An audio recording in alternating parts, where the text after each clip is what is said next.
A Super Mario 64 player finally found a way to open that unopenable cabin door without cheats. A Cool Mountain mystery finally solved. Super Mario 64 players have opened a door that was previously believed to be unopenable, and they did it without cheating. Detailed by Panico 2012 on YouTube, Discord user AlexPalex1 was able to access the cabin door at the base of Cool Mountain by using a very specific string of moves and upset Mother Penguin via Tom's hardware. Players will likely recognize the location as the same spot where many have dropped a young penguin off the mountain's cliff in the Nintendo 64 Classic. The cabin set just to the side of the penguin is nest is where you can find Super Mario 64 unopenable door. It usually serves as an exit for Cool Mountain's first stage, Slip Sliding Away, awarding players with the star after they complete the slide and walk through the door.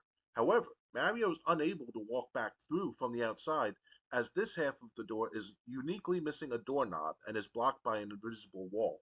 Anyone who's played Super Mario 64 has probably tried to walk through that door, even if they don't remember doing it. And now, after 28 years, a solution is here. Pennycoke's 2012's video walks players through the struggles presented by the legendary door and how Alex Palak 1 managed to bypass them. While players have been able to use the Mother Penguin to make Mario clip through the invisible wall and near the door, they've never been able to actually use the door to enter the cabin.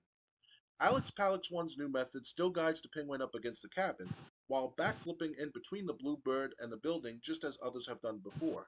What they changed, though, is Mario's animation just as he comes into contact with the door's hitbox. There's no floor on the other side of the invisible wall that blocks the entrance, and unfortunately for our plumber friend, he needs to be walking when opening a door. Alex Palix 1 tricks the game by turning Mario around just before he falls, allowing him to briefly walk in midair long enough to use the door. The player can levitate for one frame when triggering Mario's turnaround animation. So even though Mario continues to fall through the floor, the door opens and sends Mario back inside the cabin. Voila. Players have finally solved a mystery they were never intended to solve, after nearly 30 years of work. Unfortunately, it looks like there isn't really a good reason for anyone to try and replicate Alex Palix 1's strategy. Entering the cabin from the outside does not benefit the player in any way other than providing an alternate entrance to the bottom of the ice slide. As Pennycoke 2012 notes, it doesn't seem to have any use as a speedrunning strategy either, so it's still quite a bit slower than simply taking the slide down from the top. So there are a few comments. Tag Gibby4 goes, 28 years later and people are still solving mysteries in this game. That's just bonkers. CJ87 goes, it's not really a mystery. It was never intended to be anything other than a door you couldn't open. And Odin BT goes, to what happened to actual hobbies? It's not enough to just play games anymore.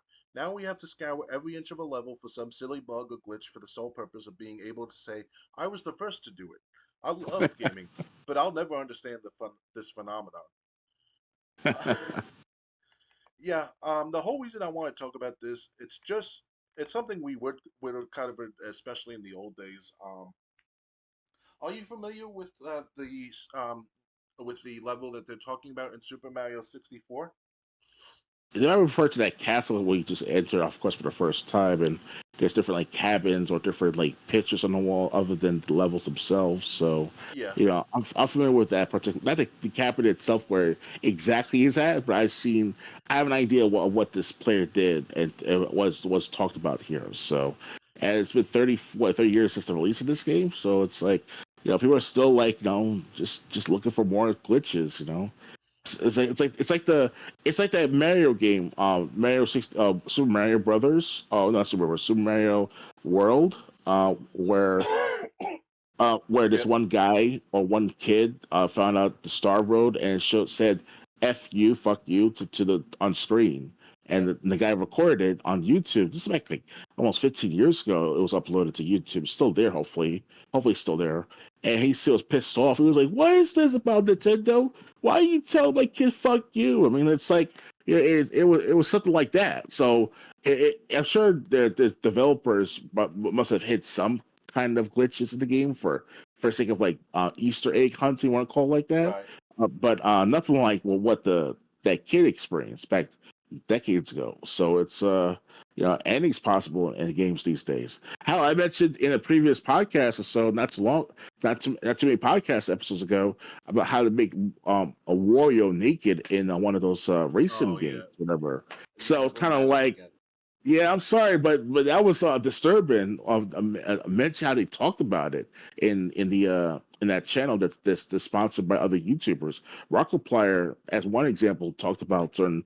He was the visitor the guest speaker of Digital Gaming. It's called Digital Gaming channel, and I stopped watching it for years now. But back in its time when I watched it, it was some interesting facts I never knew about certain games.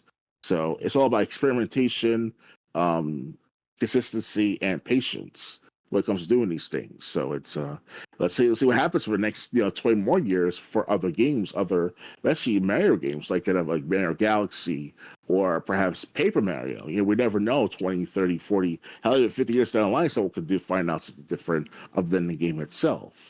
So, you know. Yeah. I just have to say, this is maybe I can refresh your memory. This is the first snow mountain in Super Mario 64. I know there was another one when you got upstairs after beating Bowser, that second Bowser stage, the Bowser in the Fire stage. Right. But this was the first snow level that you had. Like you jump down the ice slide, you complete it the first time, you get the star. Then the second time you jump down there, the mother penguin is down there. Um, if you've returned her penguin, her son or what or her child penguin to her, she'll be in the ice slide and she'll challenge you to a race. Those are like the first three stars. Complete the ice slide, return the uh, baby penguin to this frantic mother penguin, and then when you go down the ice slide to the ice slide again, the mother penguin, who considers you a friend, wants to challenge you to a race down the ice slide to see who can do it first. And if you beat her fair and square, you get a star. Um, Hmm.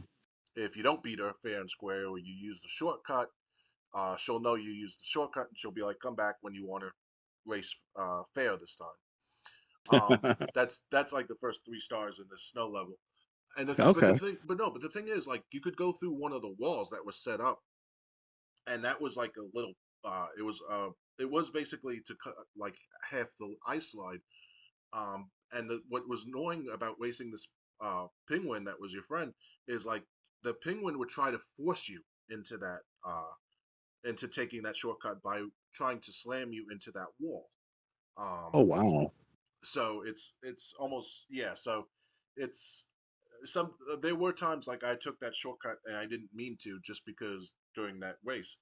um so it's yeah, so that's the level we're talking about. I just think it's interesting because a lot of us did give up on walking through that cabin. Unfortunately, there's nothing there even if you do walk through it. But um it's just something someone was able to solve. Yeah.